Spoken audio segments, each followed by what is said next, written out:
Muy bien, tengan ustedes muy buenos días, queridos estudiantes, queridos alumnos de nuestra modesta casa de estudios Uribes School, en esta oportunidad para poder llegar a ustedes a través de este medio por el cual nos hemos sentido beneficiados para continuar nuestras labores académicas, labores importantes en este tiempo, que no se deben pausar ni tampoco interrumpir.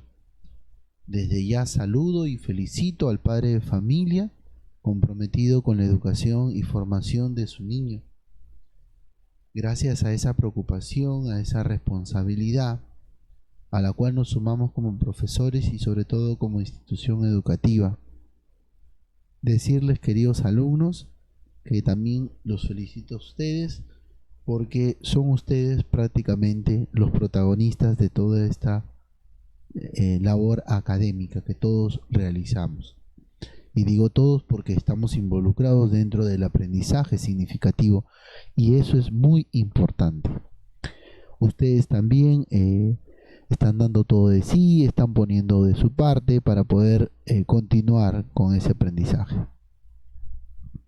Bueno, chicos, habiéndolos felicitado, les saluda el profesor encargado del curso de Historia Universal, el profesor Jesús Narro Vázquez, de la modesta casa de estudios de Uribes School, tu casa de estudios. Queridos estudiantes, vamos a continuar con una civilización antigua también, que es la civilización india, de la cual nos habíamos tratado hasta cierta parte y debíamos continuar, no sin antes hacer la acción historia, ¿no? Recordar el pasado, comprender el presente y proyectarnos hacia el futuro. Importantísimo. Esa labor y esa acción la vamos a realizar ahorita, ¿no? Ya que tenemos que empezar de donde nos quedamos y no perder la hilación del tema. Un tema importante, ya que todas las culturas de la civilización antigua son la base de muchas cosas o muchas manifestaciones culturales que en la actualidad tenemos. Entonces, para poder entender nuestro presente y poder proyectarnos hacia el futuro, tenemos que remontarnos al pasado, o sea, hacer acción historia. Muy bien, chicos, espero que ustedes me presten mucha atención y tomen nota de lo que vamos a tratar el día de hoy. ¿Sí? Bien.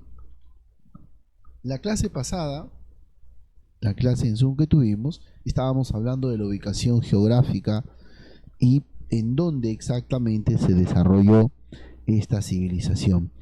Y desde ahí va a tener pues su punto de inicio a la margen de un río, el río Indo, y después va a abarcar el río Ganges.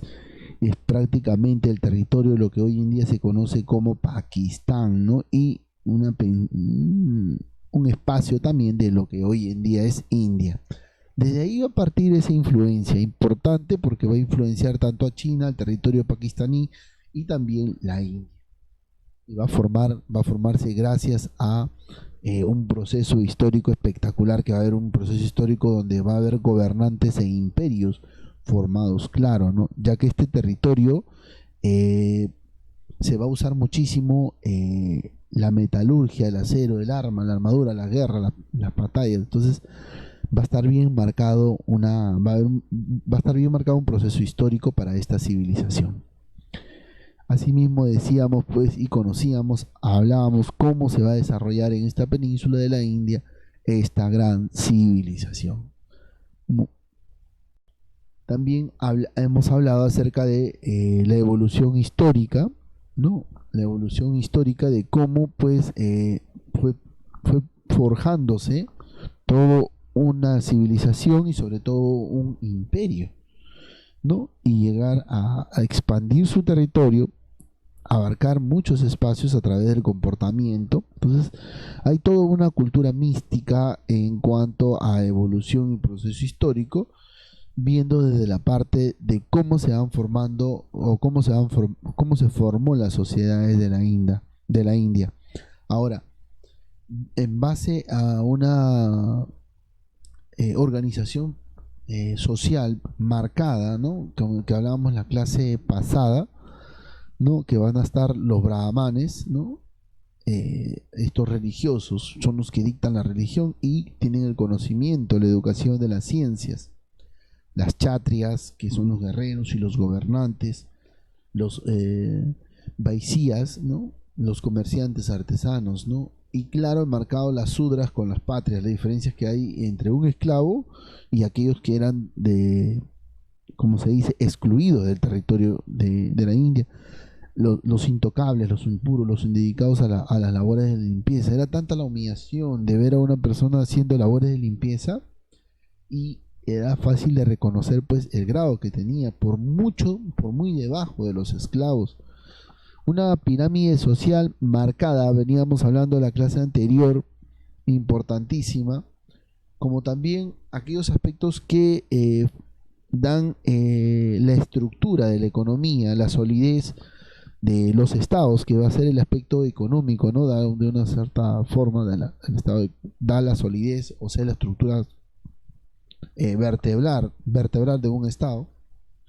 Asimismo, vamos a tener en cuenta que esta civilización tiene todavía, como se dice, la base de su economía, la agricultura, al igual que las anteriores civilizaciones que hemos estado tratando, ¿no? En la siembra de trigo, cebada, legumbres, dátiles, melones, frutas, ¿no? Más que nada, el río Indo va a ser un espacio de tema arquitectónico, ¿no? No va a haber tanto trabajo de la agricultura, ¿no? A lo contrario, va a ser el río Ganges, el río protagonista de toda la expresión agrícola de esta civilización. Por otro lado, hablábamos de la textilería, ¿no? De la elaboración de tejidos, ¿no? Provenientes de un determinado territorio, de una ciudad que era Mohenjo-Daro, ¿no? En la cual también se encontraron ahí los tejidos más antiguos, ¿no? De un fragmento de algodón. Y el algodón con el cual trabajaban y realizaban estos textiles era un tipo de algodón especial, ¿no? Sembrado en este territorio. También hablábamos de la ganadería. Esta civilización va a criar una amplia gama de animales domésticos, tanto como el asno, el buey, el ganado, el búfalo de río y también el elefante, ¿no? Que va a estar dentro de uno de esos animales de los cuales van a considerar, pues, van a saber tratar y manejar al elefante y lo van a tener parte como considerado como uno de los elementos para rituales de esta civilización. Así también van a desconocer el caballo, no desconocían este animal, no van a tener el uso del mismo y el elefante se va a convertir en como se dice, una herramienta de transporte, como el vehículo del momento para esta civilización. Y como les decía, la agricultura en la imagen anterior era la base de la economía. Ahora va a haber, en cuanto a la industria, ¿no? A raíz de que se realizaba el comercio, van a intercambiar y obtener piedras y metales. En la clase pasada hablábamos de joyas, ¿no? Vamos a corregirnos ahí, piedras y metales, en cierto modo, que eran extraídos y otros que eran intercambiados, ¿no? Cuando hacían el intercambio lo cambiaban con productos agrícolas o animales en este caso. Entonces a esto se sumaba también que ellos van a desarrollar una actividad conocida como la metalurgia, importante para este tiempo, ya que van a utilizar también los mismos metales como para elaborar sus propias armas. Entonces esto le va a permitir a ellos ya no solo tener un comercio o un intercambio en el aspecto agrícola o en el aspecto solamente de productos, sino también de la elaboración de algunos materiales hechos de metal, dentro del oro, metales como el oro, la plata, el plomo, el estaño. Entonces va a haber joyas con piedras preciosas, ¿no? Algunos dicen semi preciosas, pero en realidad, pues para la época son piedras preciosas, ¿no? De las cuales se elaboraban joyas, ¿no? Ahora, es importante también tener en cuenta que el comercio se desarrollaba como una de las actividades importantes que va a permitir dar un equilibrio a la civilización india, y eso pues va a ser beneficioso, ¿no? Es un factor muy importante para esta civilización. Muy bien, ahora vamos, que veníamos hablando, vamos a continuar, ¿no? Hasta este punto nosotros veníamos hablando lo que la clase pasada se explicó dentro del margen del video. Ahora vamos a continuar y conocer más sobre esta civilización. Bien, la civilización india ha hecho grandes aportes a nuestra humanidad, ¿no? Y hablar de sus manifestaciones culturales es hablar de esos aportes, ¿no? Uno de esos grandes aportes va a ser las matemáticas. ¡Wow! ¡Qué difícil!, ¿verdad? Para algunos, hoy, hasta hoy en día resulta un poco difícil entender las matemáticas. Y cómo no entender esa expresión numérica actual, el sistema decimal, ¿no? Los números numéricos actuales, tanto el 1, el 2, el 3, el 4 y el 5. Ustedes sabían que ese esquema de numeración, o esos símbolos de numeración decimal actual, provienen son la base también pues de la civilización. Es uno de los grandes aportes que brinda esta civilización, ¿no? Y cómo se fue observando, ¿no? La representación en tres tiempos, un poco borroso, pero está dado en tres tiempos. La primera, ¿no? Parecen números romanos, profesor. Sí, exacto. La siguiente con la siguiente dominio, y hasta el último que tiene pues esta representación. Ellos le van a dar, van a tener una clara noción del cero, una clara noción, pero no considerado. Lo que sí le van a dar el valor es al valor del número pi. Este número, esta expresión, le van a dar el valor agregado, como se dice.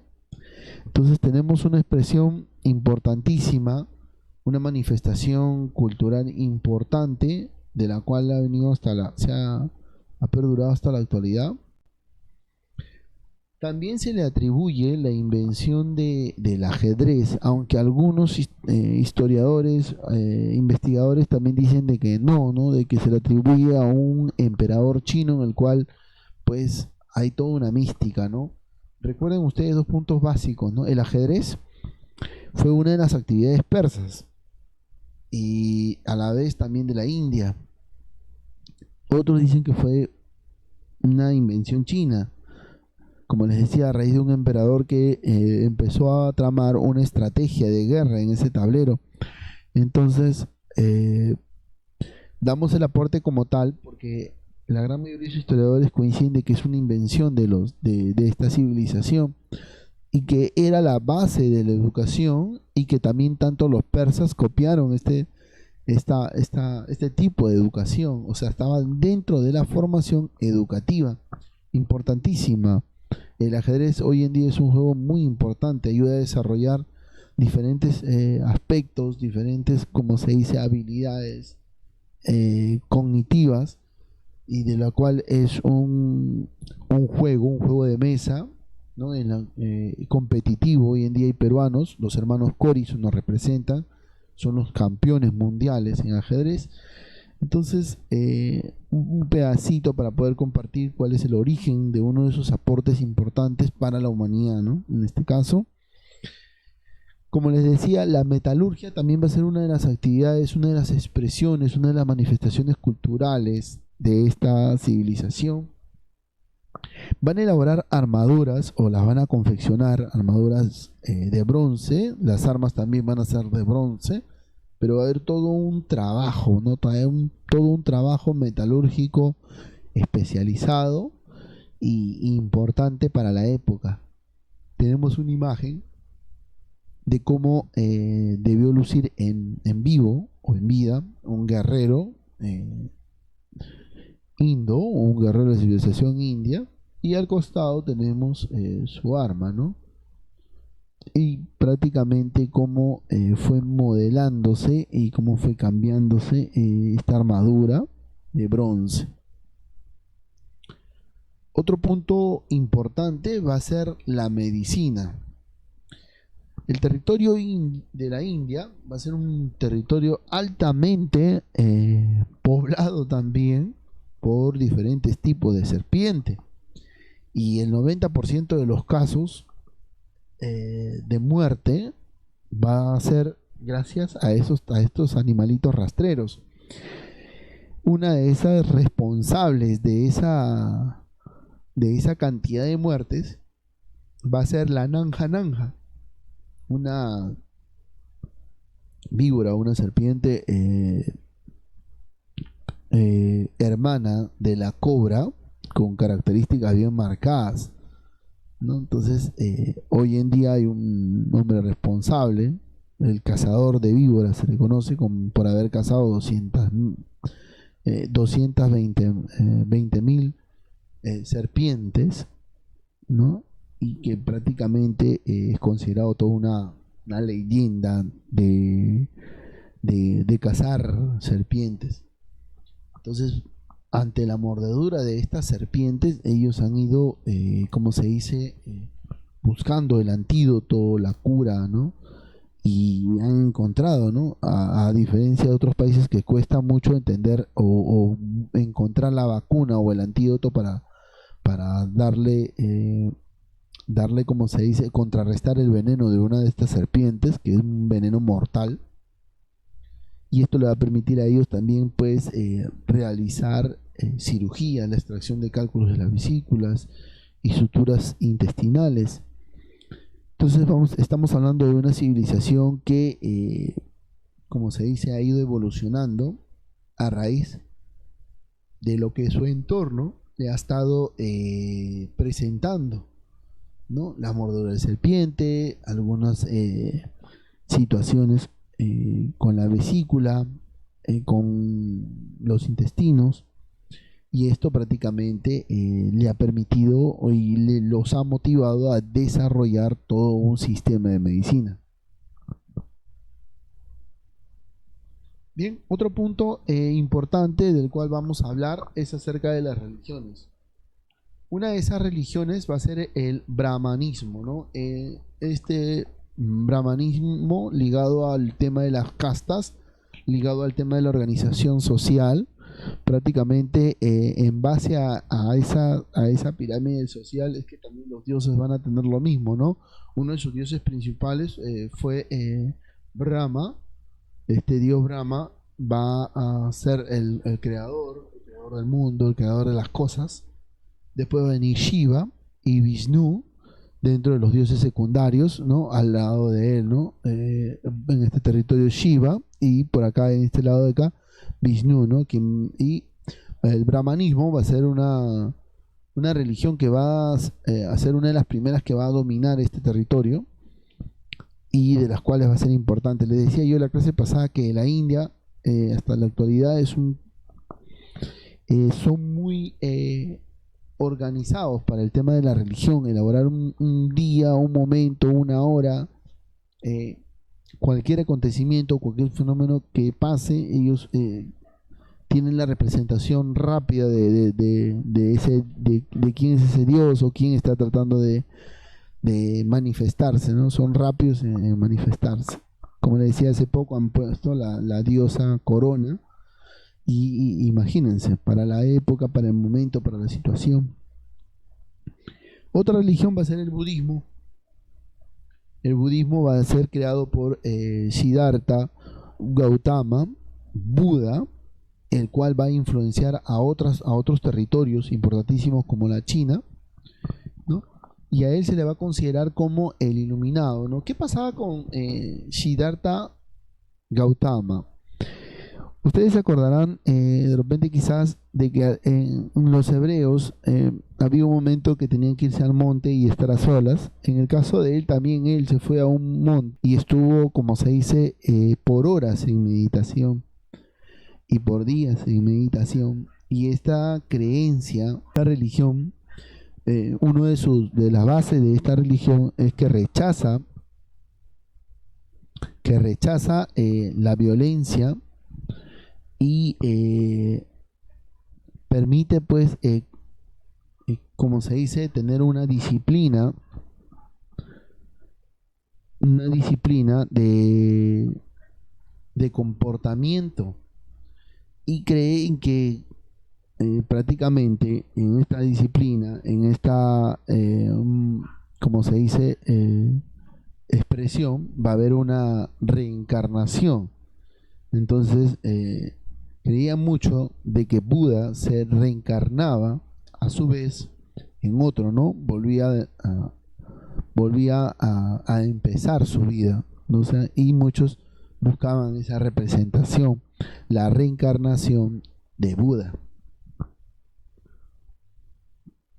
Otra religión es el jainismo, ¿no? Fundado por Mahavira, una creencia parecida al budismo, ¿no?